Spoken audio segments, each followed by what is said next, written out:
São 7 lives em 7 semanas consecutivas. Então, eu aproveito para saudar as autoridades institucionais que nos assistem, todas elas na pessoa do magnífico reitor Dr. Arnaldo Rebelo, assim citam-se todos já cumprimentados e nomeados.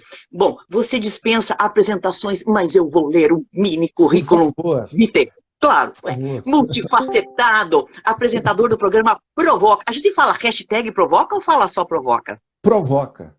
Provoca, Provoca tá bom. só.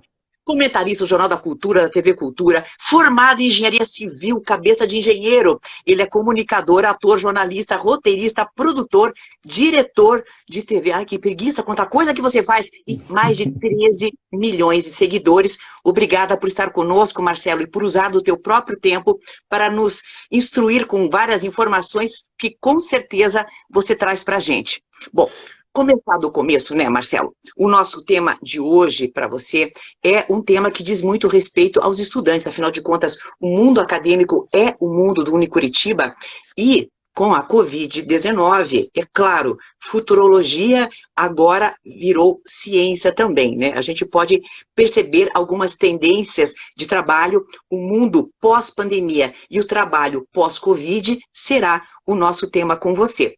Não dá para deixar de pensar na tua presença multimídia muito forte, quando você poderia estar já conformado, aspas, né, em estar ali no mainstream, na televisão. Então conta para nós, se você pensa que o profissional de hoje, o acadêmico de hoje, já tem que pensar numa forte presença digital como você tem.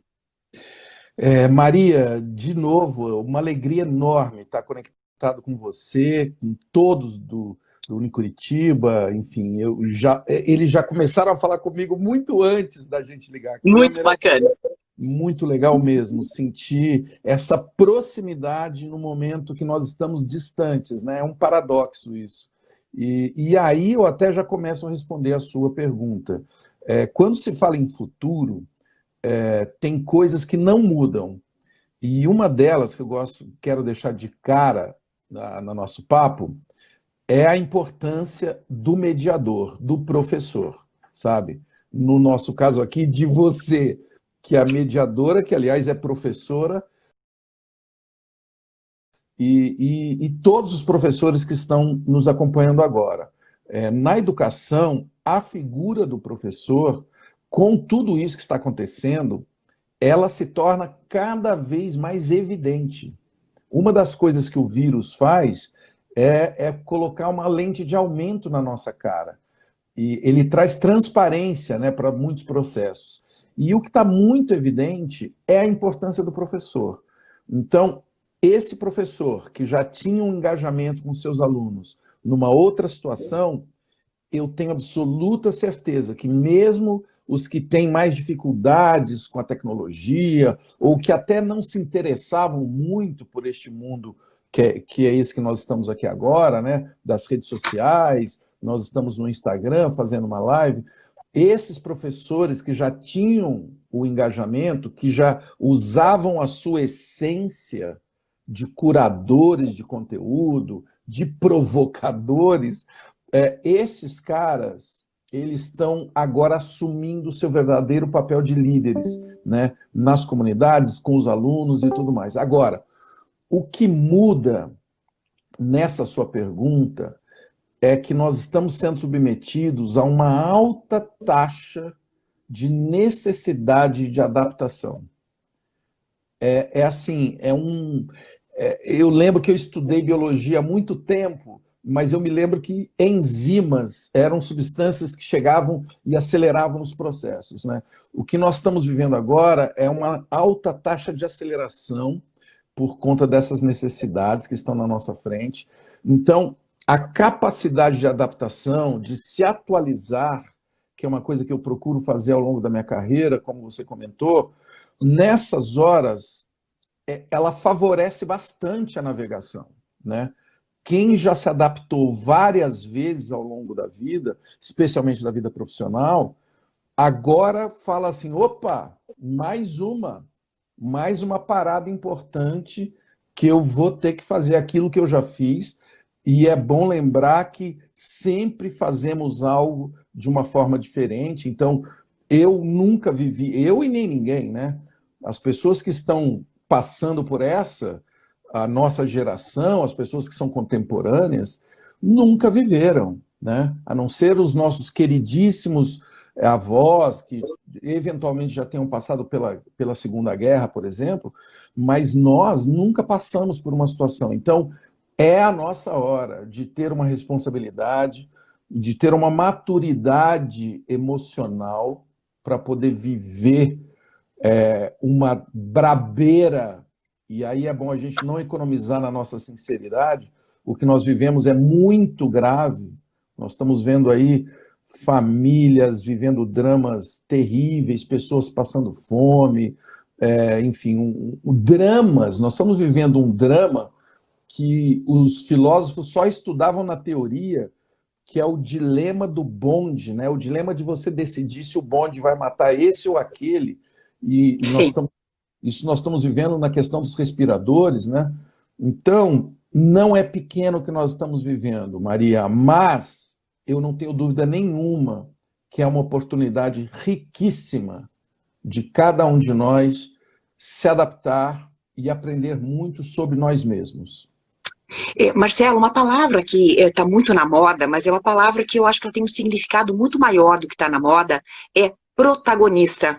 Esses dias eu dei um sermão para os alunos, sabe? Porque eu adoro dar sermão, e agora sermão virtual eu também estou amando, sabe? Então, nas lives com os alunos, eu dei um sermãozão daqueles, falando sobre o protagonismo nosso de cada dia. Hoje, o professor não sabe se o aluno logou e foi no banheiro, logou na aula e foi embora, ou não leu o material. A gente não tem possibilidade de ver isso. Então, eu queria que você falasse um pouco sobre essa necessidade que eu acho imperiosa, para continuar aquilo que você falou, do protagonismo. E vou usar um exemplo que eu vou dedurar você, sabe por quê? Porque quando eu fiz a reunião com o João de alinhamento e também com o Beto Nem César, o João falou, o Marcelo é um cara muito curioso, ele vive estudando. E isso me marcou muito. Olha, respect, viu? Respect. Então, eu queria que você falasse um pouco sobre essa coisa de você tomar as rédeas do teu conhecimento, assim como você faz, que eu já descobri pelo João que você faz mesmo. É verdade, quer dizer, eu fui contaminado desde cedo, sabe? Eu sou filho de 2 professores, eu tenho essa honra, e professores de escola pública, né? De escola, o que a gente chama hoje de fundamental. Na verdade, meu pai depois passou a dar aula para o ensino médio, mas a minha mãe é alfabetizadora, né? Então eu tive dentro de casa muito estímulo e muito amor pela tarefa da pedagogia, né, dos professores e tal. E gosto mesmo, não é papo furado, não. Eu gosto de estudar e atualmente eu tenho feito muito isso, de verdade. Eu nunca estive tão ocupado na minha vida como nessa quarentena, porque eu resolvi... eu tenho algumas palestras, algumas falas que já têm aí 10, 15 anos e as pessoas continuam pedindo para eu fazê-las, e resolvi agora me aprofundar em coisas que eu já sabia. Eu acho que isso é muito importante, sabe? Quando você acha que já sabe, e aí você vai lá e descobre uma coisa que você pode descer muito mais, sabe? E quando eu falo descer, se aprofundar, não é um conhecimento de esnobar o conhecimento, nada disso não, mas de alargar mesmo o conhecimento, né? Então eu tenho mesmo assim me dedicado bastante a estudar, principalmente o fenômeno da comunicação, né? O que acontece quando passamos por algo como isso que está acontecendo agora, e tenho descoberto coisas incríveis. Por exemplo, na Renascença, né, onde houve uma explosão enorme de conhecimento, e é um período que eu estudo muito e Porque cito... pós-peste negra também, né? Muito a ver com o que está acontecendo agora, né? Exato, a peste negra, né, no caso, é o que inicia o século passado, e sem dúvida nenhuma este evento é um evento que está inaugurando também o nosso século, mas a Renascença aconteceu ali uma aceleração de processos de comunicação por conta da prensa do Gutenberg, que é algo que eu venho estudando mesmo há muito tempo. E justamente ali houve uma aceleração da medicina. O estudo das ciências médicas teve uma aceleração gigantesca. Por quê? Porque, de repente, muita gente ao redor daquele mundo que era conhecido, né, que a gente chama hoje de Europa e tudo mais, que estudava o corpo humano, que dissecava o corpo humano, começou a trocar informação por conta da prensa, dos livros, das páginas numeradas, dos estudos de anatomia, numa velocidade gigantesca, né? Imagina, Maria, o que está acontecendo neste momento com os médicos que estão estudando a vacina para este vírus, né? O grau de complexidade e diversidade de equipes que estão agora, neste momento, enquanto a gente conversa, trocando informação e procurando avançar.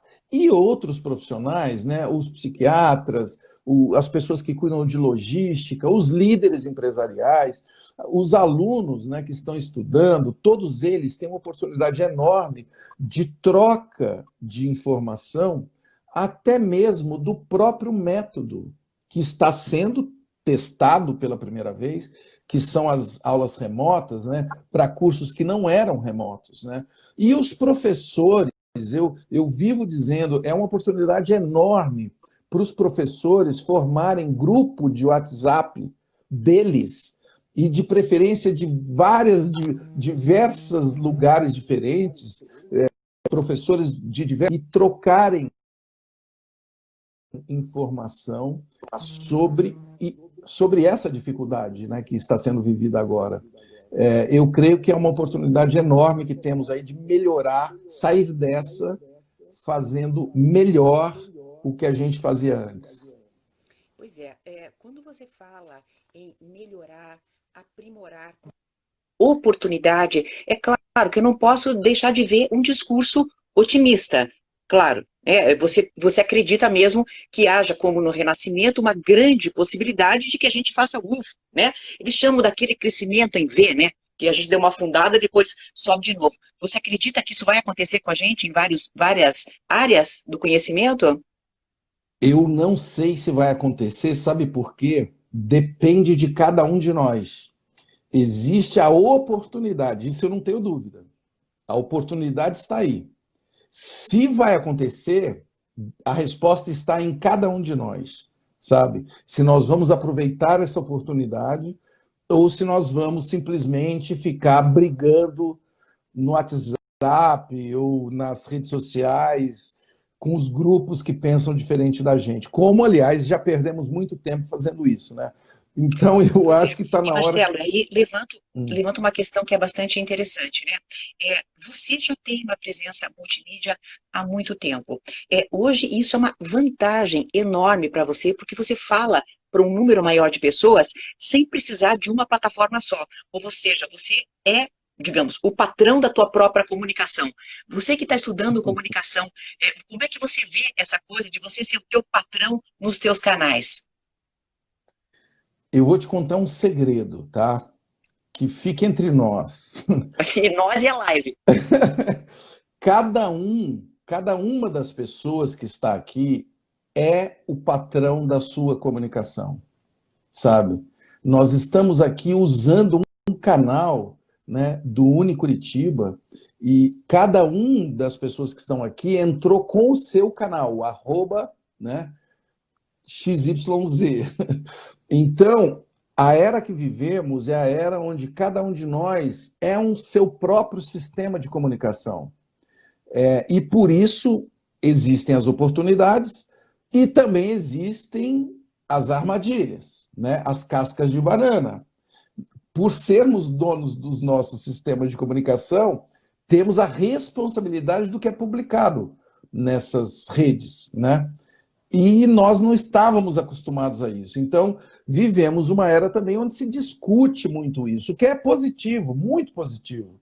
E aí tem temas robustos, necessários para serem discutidos, como fake news, por exemplo, que é algo que foi fundamental para a decisão de eleições, não só no Brasil, mas na Europa, nos Estados Unidos, né? E que precisamos não ficar simplesmente temendo as fake news ou falando mal das fake news, mas debatendo a regulação, a punição, né, a transparência, ou seja, nós temos novas tarefas neste mundo, que é muito legal. Você imagina se nós estivéssemos nessa pandemia sem as ferramentas que estão agora possibilitando essa conversa que eu estou tendo com você. Seria muito mais difícil, concorda? Agora, Certo. E tem as o próprio facilidades. Facebook baniu um vídeo de um presumido médico que dava notícias falsas a respeito da pandemia. Você deve ter sabido, deve ter visto isso também. Veja, tá certo, o próprio veículo tenta fazer a regulamentação, só que nós não podemos dar audiência para esse tipo de informação. Conta para nós, enquanto comunicador e um cara que verifica a notícia antes de dar essa notícia ou de comentar essa notícia, conta para nós como é que faz para a gente fazer verificações. Então, eu fiz uma pesquisa sobre a questão da fake news, e isso já faz mais de 2 anos e venho acompanhando sempre. Você sabe quem é o maior agente de fake news?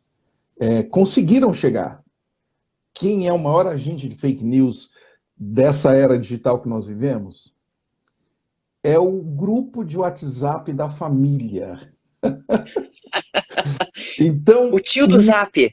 É o tiozão do Zap, ou a tia maluca, o que você quiser. O que eu quero te dizer é que essa era, ela é tão nova, e é positivo você hoje estar em grupo de WhatsApp de família, não tenho nada contra, pelo contrário, participo de pelo menos 2 ou 3, a gente se sente mais próximos e tudo mais, mas ali é um grupo de confiança, a palavra é essa.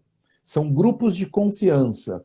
Só que neste grupo de confiança, muitas vezes, até por serem grupos onde as pessoas já sabem que vai haver uma tolerância maior quanto a, eventualmente, alguém não checar uma informação, as pessoas se sentem mais à vontade para espalhar fake news, né? Ou então simplesmente jogar uma coisa para testar, né?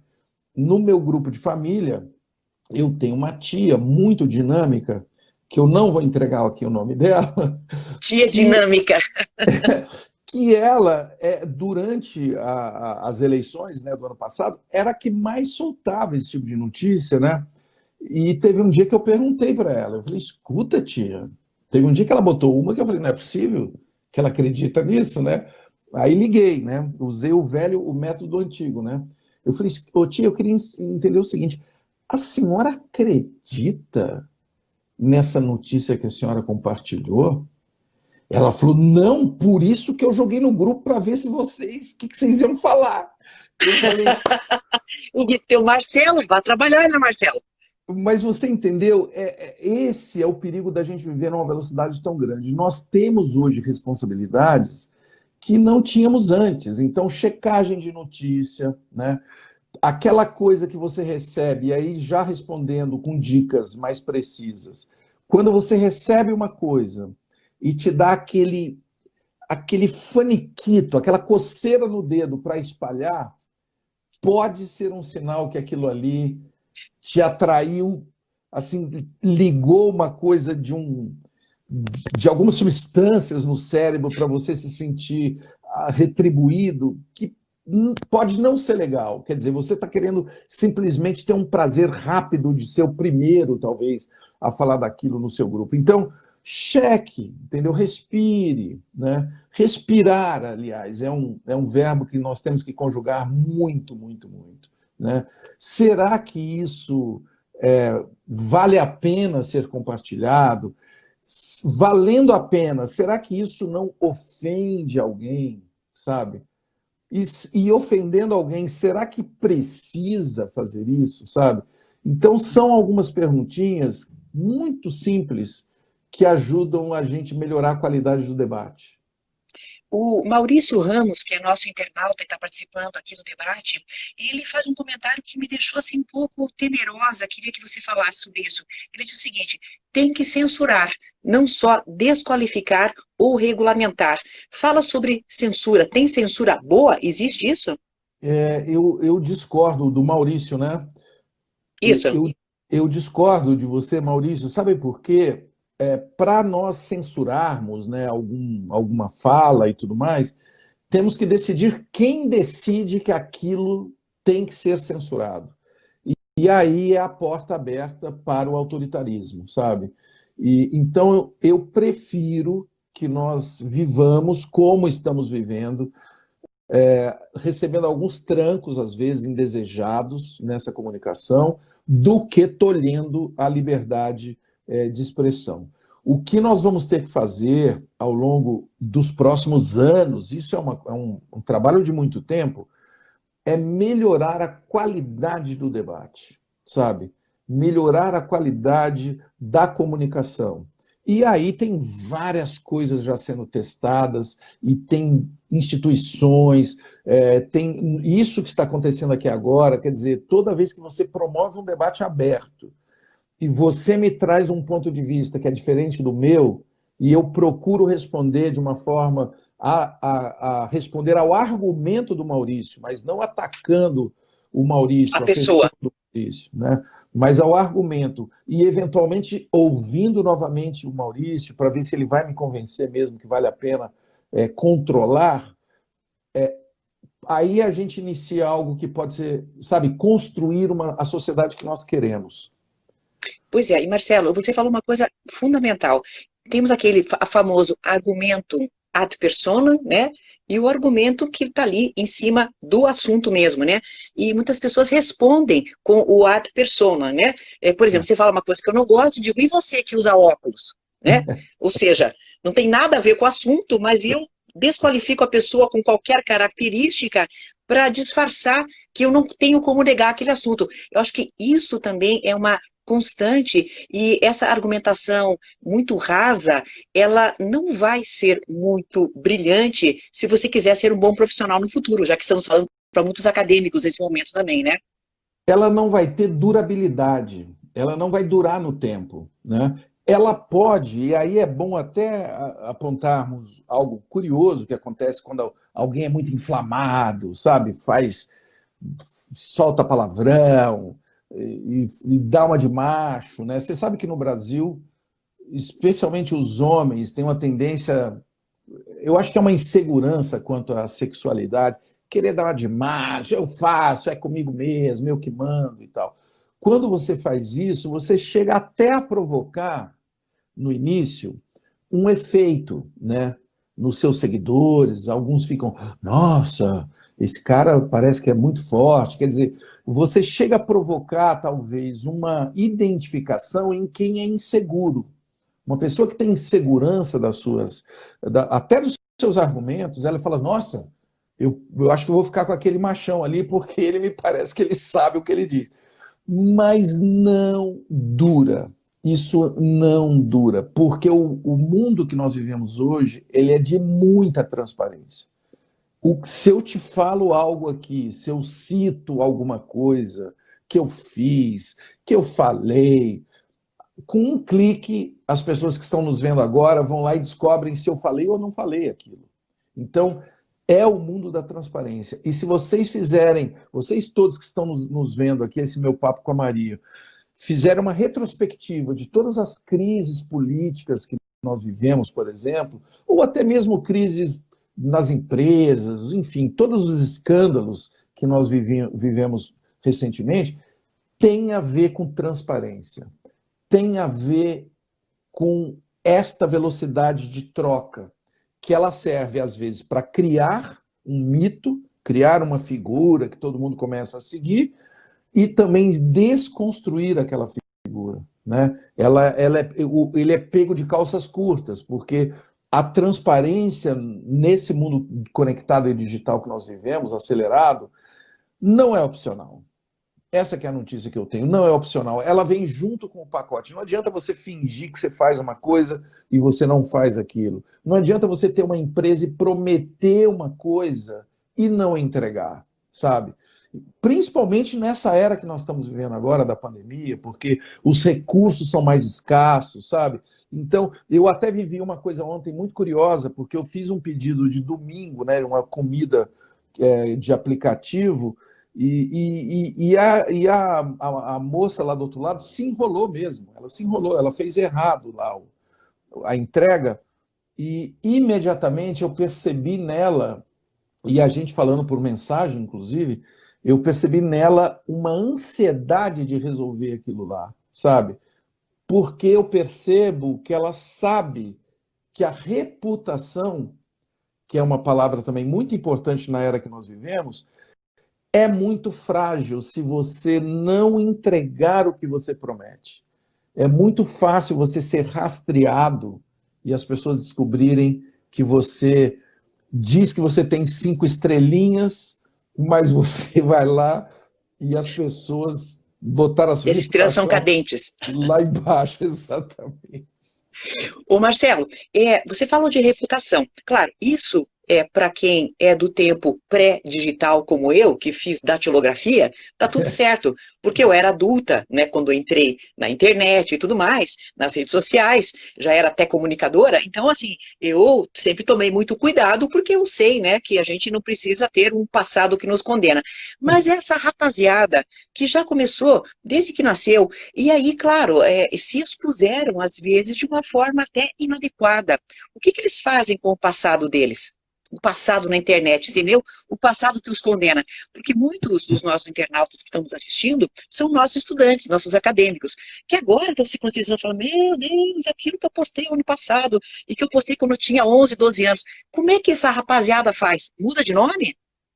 Não tem jeito, não, o passado não é apagável mais, sabe? Na verdade, nunca foi, só que agora ele está registrado de uma forma muito mais acessível, né? É bom a gente lembrar que os arqueólogos já trabalhavam antigamente com passados, né? Que foram registrados nos iPads lá de 8.000 anos, e é por Sim. isso que nós sabemos como que eles viviam nas cidades e o comércio se desenvolveu, e depois a gente veio acelerando essa comunicação de uma forma intensa. Eu citei aqui o Gutenberg, que foi uma inflexão nessa curva de aceleração, mas existem outras que eu vivi, que é o satélite, né? Quando a gente começou a ver transmissões via satélite, o homem chegando na Lua, por exemplo, é a primeira situação de tempo real, que todo mundo viu a Sim. mesma imagem ao mesmo tempo, e foi trending topics, né? Em toda a mídia mundial, o homem na Lua, e esse era o plano dos norte-americanos, inclusive. De lá para cá, se você pegar o homem na Lua, nós estamos falando de 50 anos, 1969, tá certo? Esses últimos 50 anos são alucinantes. Então, as pessoas que estão nos vendo agora, especialmente as mais jovens, elas viveram os últimos 10, 20 anos, que foram os anos mais acelerados da história humana. Isso nunca aconteceu. Nós vivemos uma aceleração, e vejam bem, hein, o homem sempre foi evoluindo de certa forma na tecnologia, mas o que aconteceu foi uma aceleração exponencial, uma curva exponencial. Eu espero que todo mundo agora com o Covid esteja craque em curva exponencial, porque esse é o drama do Covid, do perigo do crescimento exponencial. Por isso que nós estamos aqui trancados, né, e resguardados, né, e respeitando a saúde, principalmente dos outros, né? Mas o crescimento exponencial dos últimos 10, 20 anos, nós precisamos estudar com muito carinho. É isso que eu tenho feito na minha quarentena. Eu estou estudando especialmente os últimos 50 anos, e é assim, a quantidade de eventos e de transformações.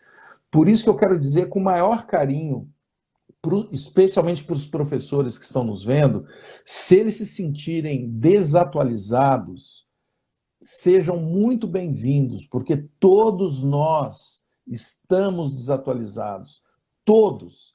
E eu não estou livrando a cara nem da molecada, porque quando você vê uma pessoa mais jovem, mais tranquila neste universo, é que ele tem algo que nós não temos. Ele não tem medo das mudanças tecnológicas.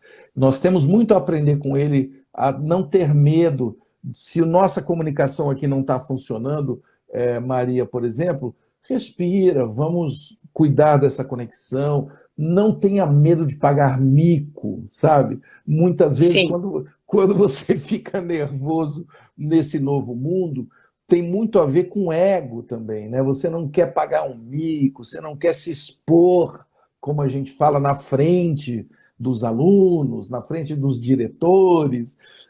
Não tem problema, pessoal. Hoje, todos nós estamos aprendendo, todos nós. Eu estou aprendendo, todos nós estamos aprendendo.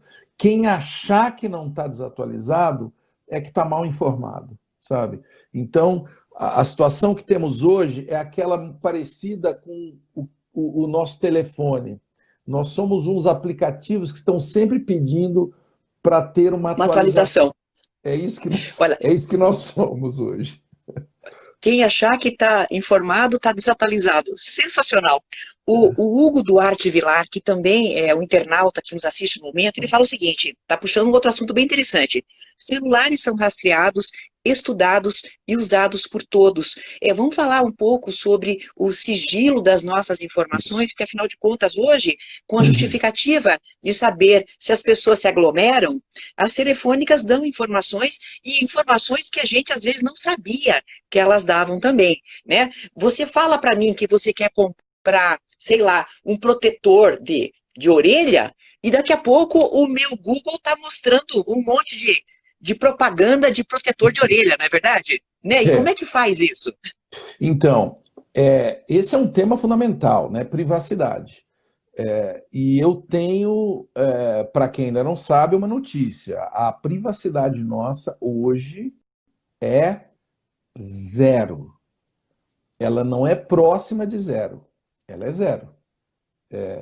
É um dado real. Quer dizer, hoje, um bom hacker consegue descobrir, entrar no seu e-mail, entrar nas suas redes. É muito frágil a nossa privacidade. Daí a importância de você cuidar dela, cuidar muito bem dela, debater, exigir transparência das plataformas, certo?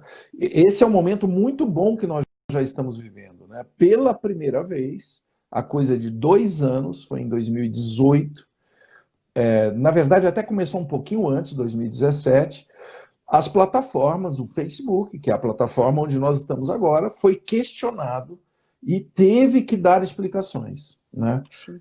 Então veja que poder que nós temos, né, de exigir de plataformas que são poderosíssimas.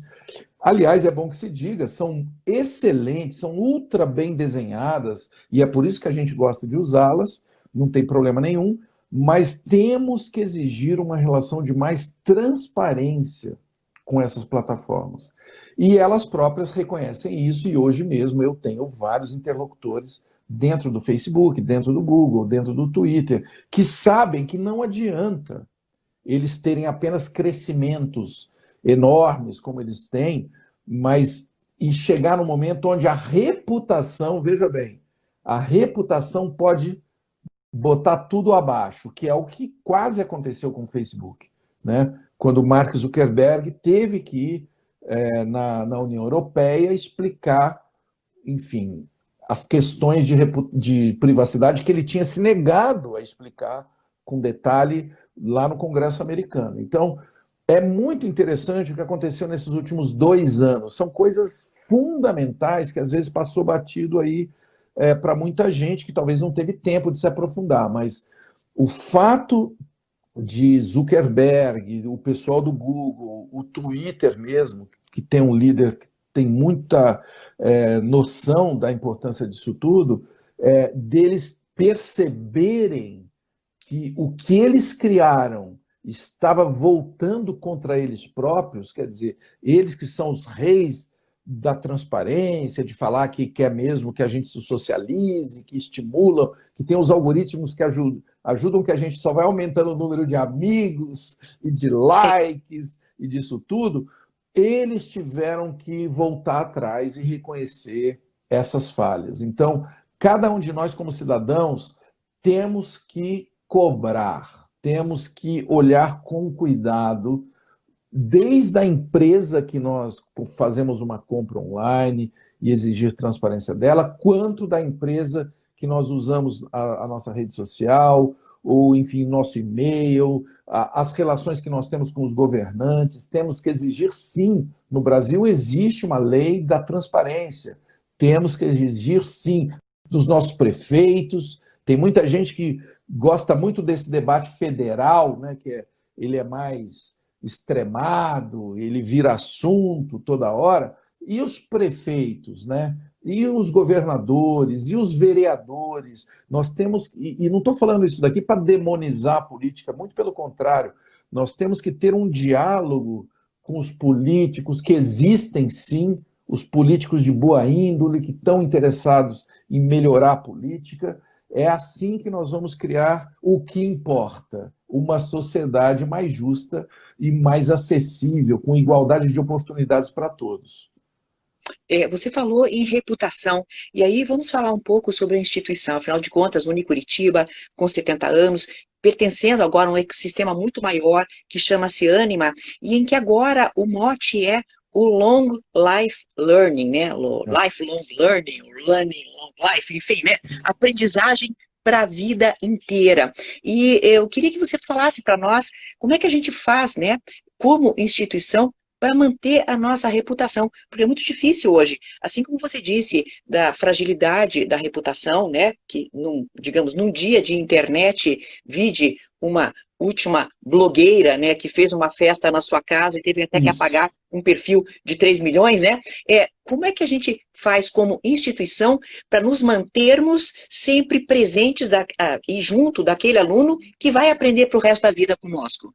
Maria, nenhuma instituição faz 70 anos por acaso. Quem chega aos 70 tem uma história, certo? Ninguém consegue ter uma trajetória dessa sem ter valores estabelecidos, pilares, certo? Falhas, sim. Para quem chega... Eu fiz 60 anos já.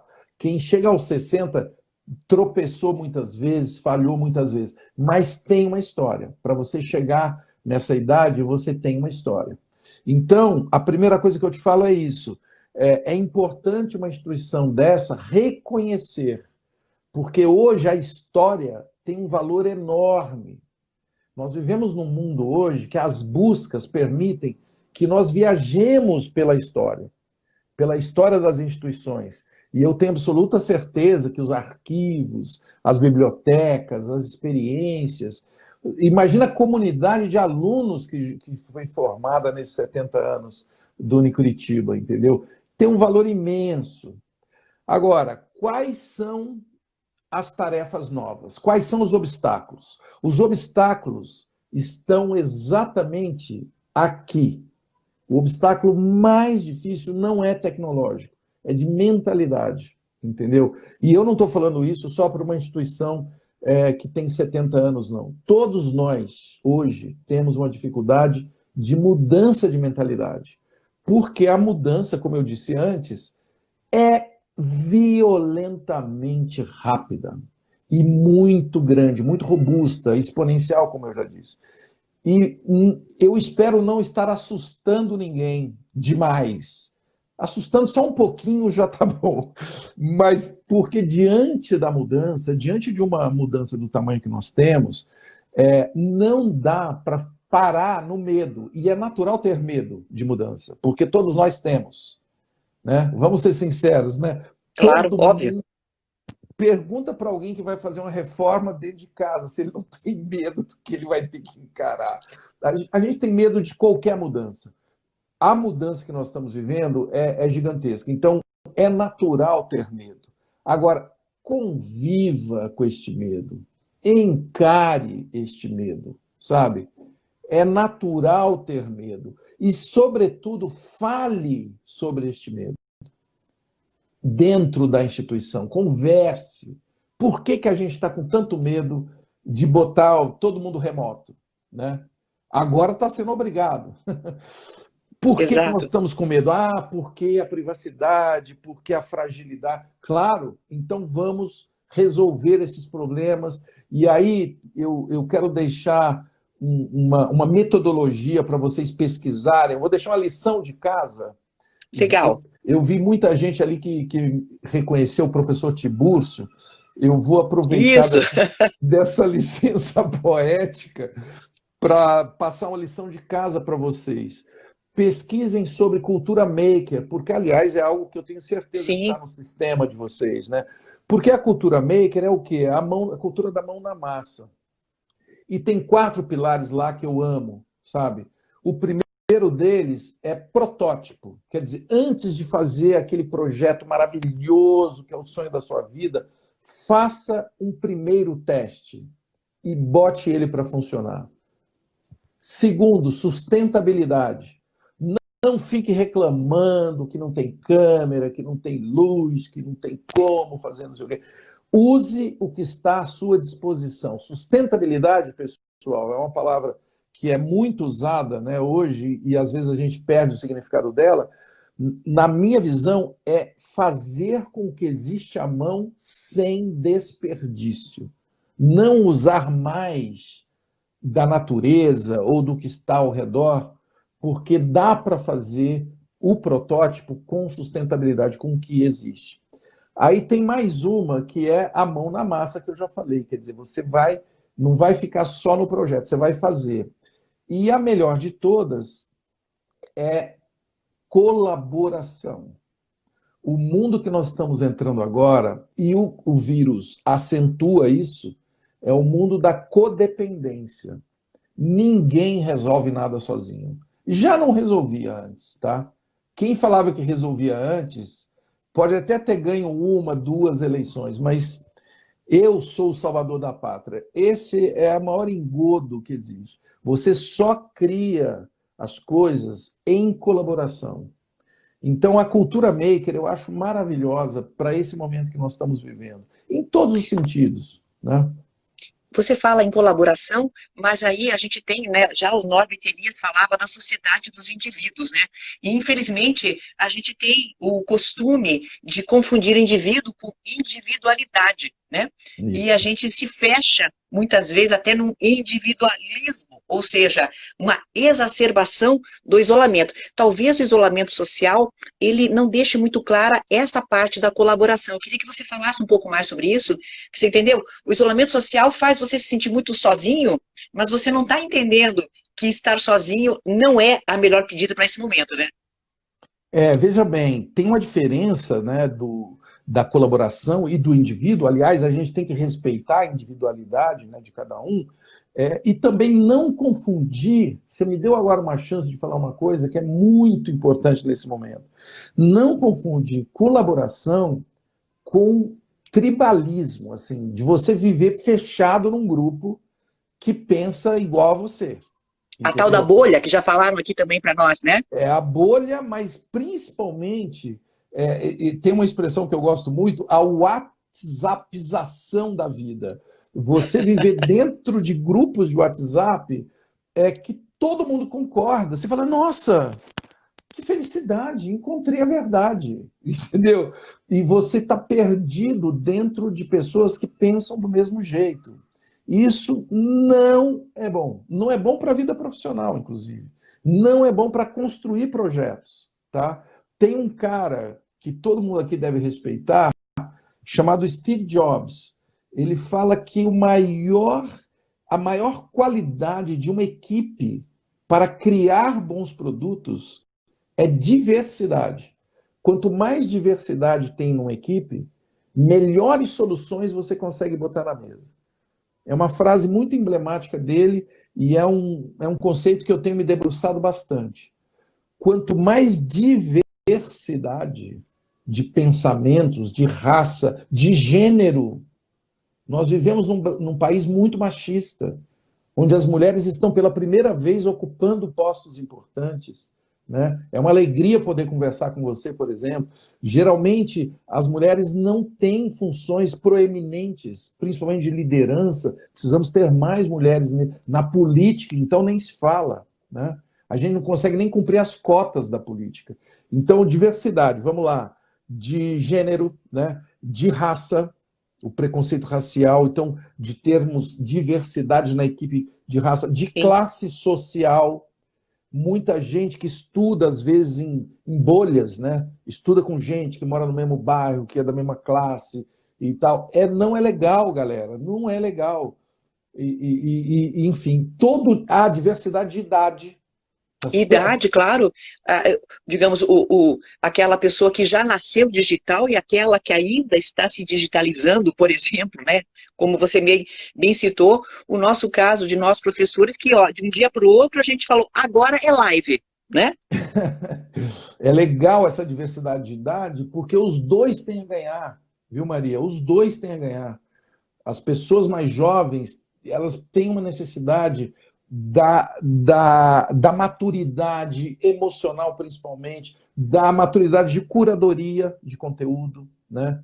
Ou até da hora que sai aquela faísca, ela enxerga um caminho para levar a faísca, não é para jogar água, não, para apagar um incêndio, mas para direcionar aquela energia, entendeu? E claro, nós que já temos mais quilometragem, nós temos muito a aprender com essa molecada, muito, sabe? Porque são pessoas que já têm essa linguagem na veia, já usam isso de uma forma muito menos complicada que a gente.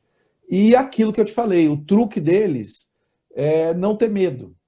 A gente acha que eles sabem mexer nesses equipamentos, é mentira. Eles não sabem. Não, é tudo Mas intuitivo. não, eles perguntam. Eles É. perguntam. Eu tenho um filho de 18 anos, o Miguel. Um dia desse eu falei, pô, Miguel, eu não estou sabendo. E isso é outra, ó, essa é uma dica para os adultos aí. Pergunte, peça ajuda. Eu pedi ajuda para ele para um negócio banal. Falei, Miguel, olha aqui, trabalho com esse negócio, não estou conseguindo. Você sabe fazer isso? Ele falou, sei. Eu falei, então faça. Sabe o que ele fez? Ele foi no YouTube e Tá, aí perguntou achou óbvio. e achou. Ele não sabia, mas ele sabia resolver. Ele sabia perguntar. Ele não ficou paralisado com aquela pergunta, entendeu?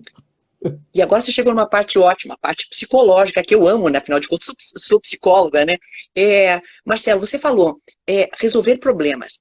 E este é um grande atributo de quem é inteligente, né? Nós temos vários tipos de inteligência, né? A gente sabe que temos vários setores da inteligência, mas um deles que eu acho muito interessante é a capacidade de resolver problemas. Você acha, então, que essa pandemia está acelerando a nossa capacidade de resolver problemas? Se a gente não resolver, a gente é atropelado por ela, né? Então nós temos que resolver problemas de logística, de convivência.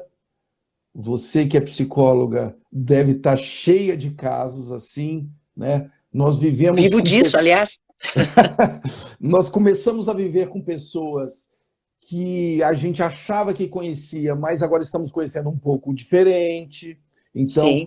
sabe, hoje eu estava gravando aqui na TV Cultura o meu programa, e na hora que acabou o programa, aliás, o programa foi muito bom, com uma colega sua, a Viviane Mosé, e a antropóloga Denise, a Denise, e ela, na hora que terminou o programa, elas falaram coisas tão legais.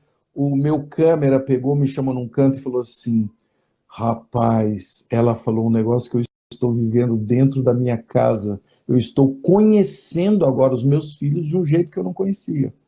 Então, é uma nova forma que nós estamos sendo obrigados de fazer algo fundamental, que é conviver. Conviver não como nós estamos agora aqui, infelizmente, de uma forma distante, mas conviver ali mesmo, né? Tete a tete.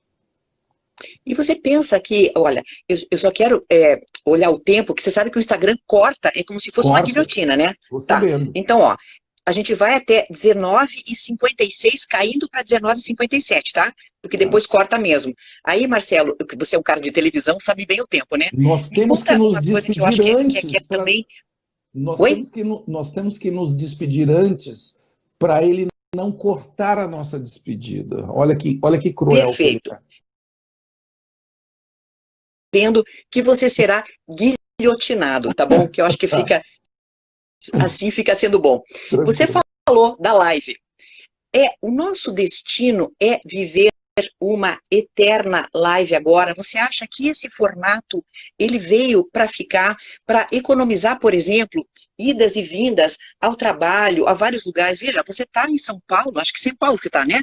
Sim. Eu estou aqui em Curitiba, a gente está falando agora, ninguém precisou pegar avião, ninguém precisou se deslocar, você não perdeu um dia inteiro para dar uma palestra agora para 300 pessoas praticamente.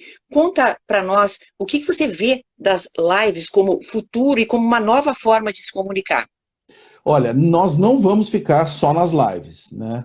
Mas essa experiência está nos dando muito, muito conhecimento e também puxando a nossa orelha de uma maneira assim incrível.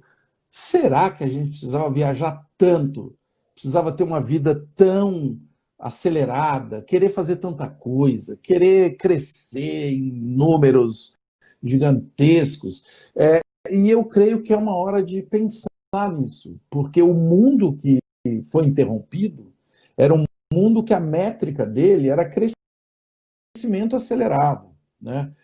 E eu não tenho nada contra crescimento, mas a que custo esse crescimento?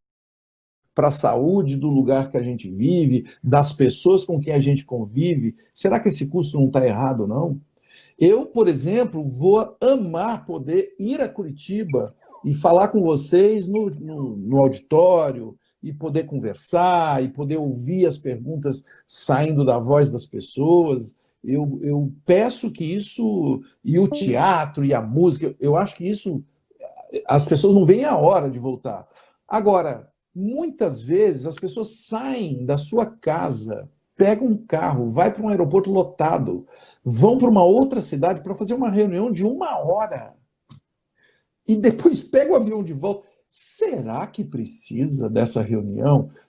Eu acho que isso é que vai mudar bastante, até porque vai faltar recurso. É bom a gente ser sincero, né? Vamos viver num mundo mais escasso daqui a pouco. Então, essa mobilidade, eu creio, nós devemos agora dar mais valor a ela.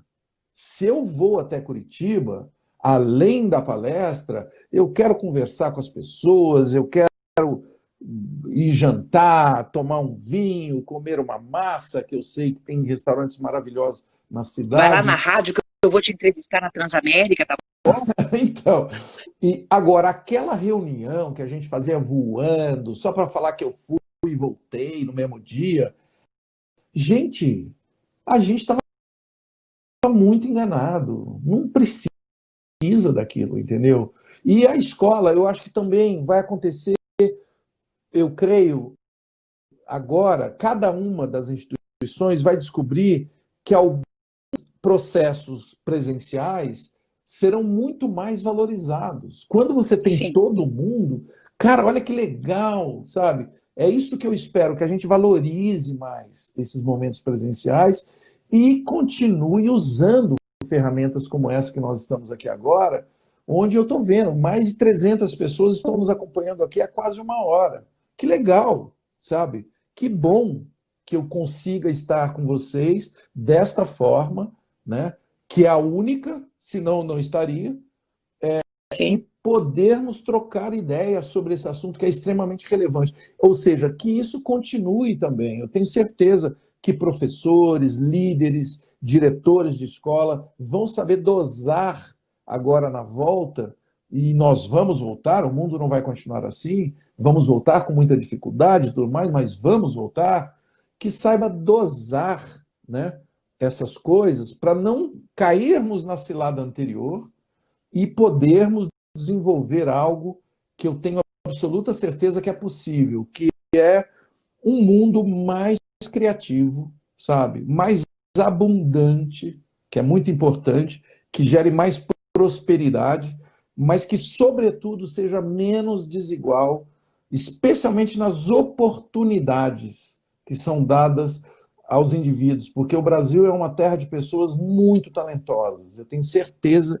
que se nós diminuirmos a desigualdade de oportunidades, nós temos aí olha, nós temos um país de gente muito trabalhadora, muito talentosa, muito criativa, que vai fazer disso daqui um lugar que vai dar vontade de dizer eu sou brasileiro com muito orgulho mesmo, de verdade, não só como faz a propaganda.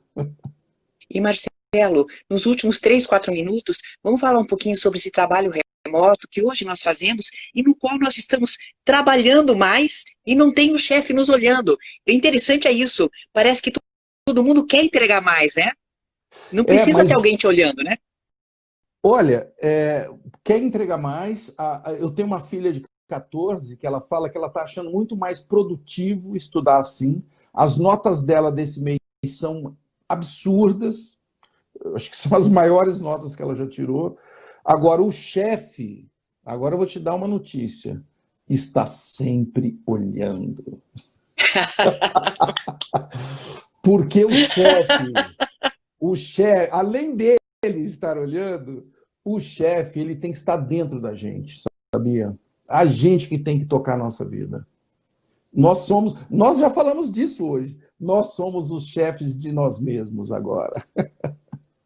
Com toda certeza. Olha, Marcelo, eu quero agradecer imensamente a tua presença aqui, ter aceitado estar presente conosco, comemorando esses 70 anos dessa instituição tão tradicional, tão bacana. Eu quero deixar um abraço também, saiba, viu, Marcelo, que a gente tem um grupo de WhatsApp dos professores no qual a gente se ajuda.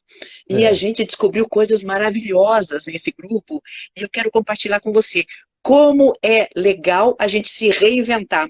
A gente não toma mais o chazinho com bolacha lá na sala dos professores, mas a gente está lá no... Maravilha. Eu agradeço imensamente o aprendizado, as pessoas que ficaram até agora e a confiança do Unicuritiba na minha pessoa, numa ocasião tão importante de celebrar 70 anos. Contem sempre comigo, boa sorte e parabéns. Parabéns pelo trabalho, tá, Marcelo? Até uma próxima. Este é Valeu. Marcelo Taz, multifacetado, que fez presente